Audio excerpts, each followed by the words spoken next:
ओम देवी शैलपुत्राय नमः। वंदे वांछित लाभाय चंद्राघर्त शेखराम वर्षारूढ़ां शूलधरां शैलपुत्री यशस्वनीं। या देवी सर्वभूतेषु मां शैलपुत्री रूपेण संस्थिताम्। नमस्कार दोस्तों, जय माता दी। आज से आषाढ़ मास के शुक्ल पक्ष की गुप्त नवरात्रि शुरू हो रही है। इन गुप्त नवरात्रियों में माँ की नव दुर्गा की पूजा की जाती है और उन 10 दशाओं की 10 शक्तियों की भी पूजा की जाती है। उन 10 शक्तियों में से पहली शक्ति माँ काली की पूजा भी आज के दिन की जाती है, जबकि नवरात्र का पहला दिन माँ शैलपुत्री को समर्पित होता है। इसीलिए आज हम यहाँ पे माँ शैलपुत्री की कथा सुनाएंगे। इस वीडियो में आपको गुप्त नवरात्रि कैसे रखनी चाहिए, कलश स्थापना करनी चाहिए या नहीं करनी चाहिए, इनका वितरण लोगों में करना चाहिए या नहीं करना चाहिए, वो सब भी हम बताएं। देवी कवच के दूसरे, तीसरे, चौथे और 5वें श्लोक में ब्रह्मा जी ने मार्कंडे जी को देवियों के नाम बताए हैं। उन्होंने माँ नव दुर्गा के नाम इस प्रकार बताए हैं। पहला माँ शैलपुत्री, दूसरा माँ ब्रह्मचारिणी, माँ चंद्रघंटा, माँ कुष्मांडा देवी, माँ स्कंद माता, माँ कात्यायनी, माँ महागौरी, माँ सिद्धिदात्री देवी। ये 9 नाम का बखान किया गया है। ज्योतिषी के अनुसार गुप्त नवरात्रि में धन दौलत को प्राप्त करने के लिए माँ महालक्ष्मी की प्रतिमा पर कमल का फूल चढ़ाना चाहिए।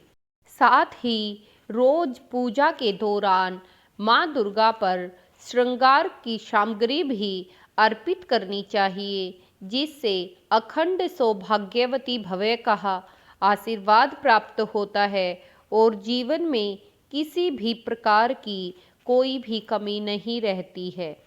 गुप्त नवरात्रि में पूजा के दौरान माँ दुर्गा को भी लाल रंग का फूल अर्पित करना चाहिए।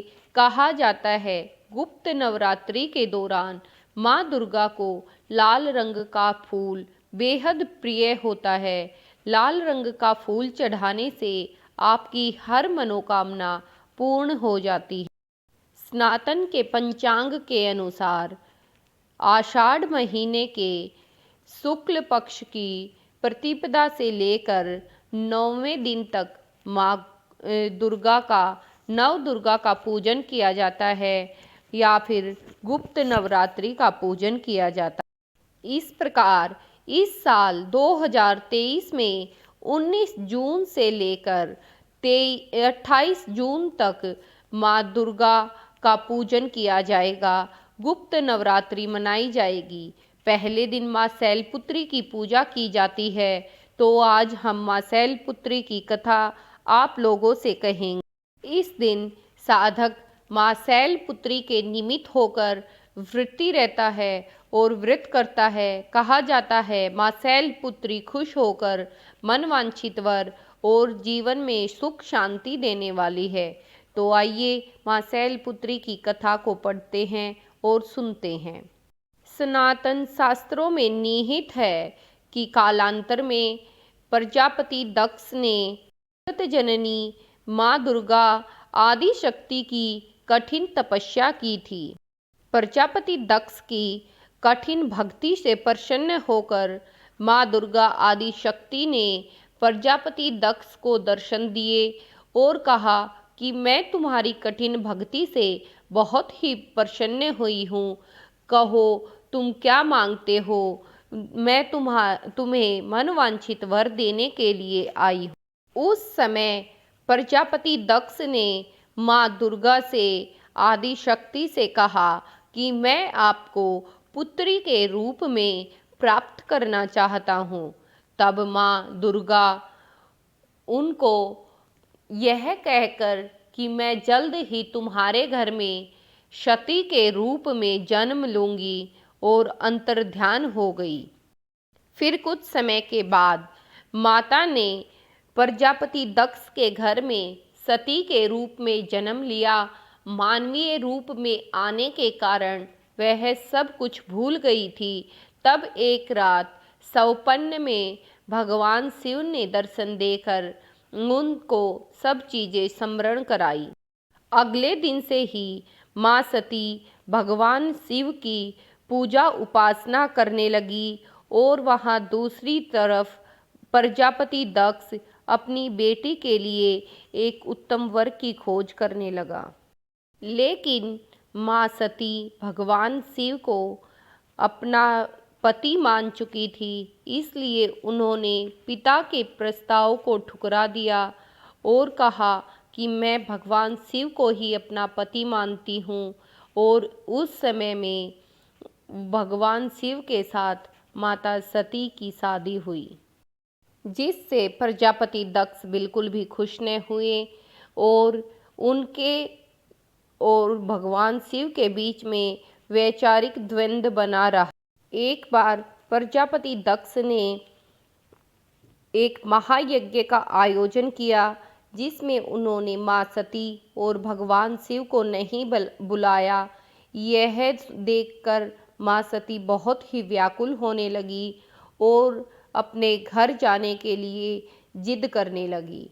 इस पर भगवान शिव ने कहा कि हमें वहाँ पर नहीं जाना चाहिए, लेकिन माता सती के आग्रह करने पर भगवान शिव उनके प्रस्ताव को ठुकरा न सके और वहाँ जाने के बाद माता सती को बहुत ही अपमान का सामना करना पड़ा और उन्हें आभास हुआ कि उन्होंने यहाँ आकर बहुत बड़ी गलती कर दी है।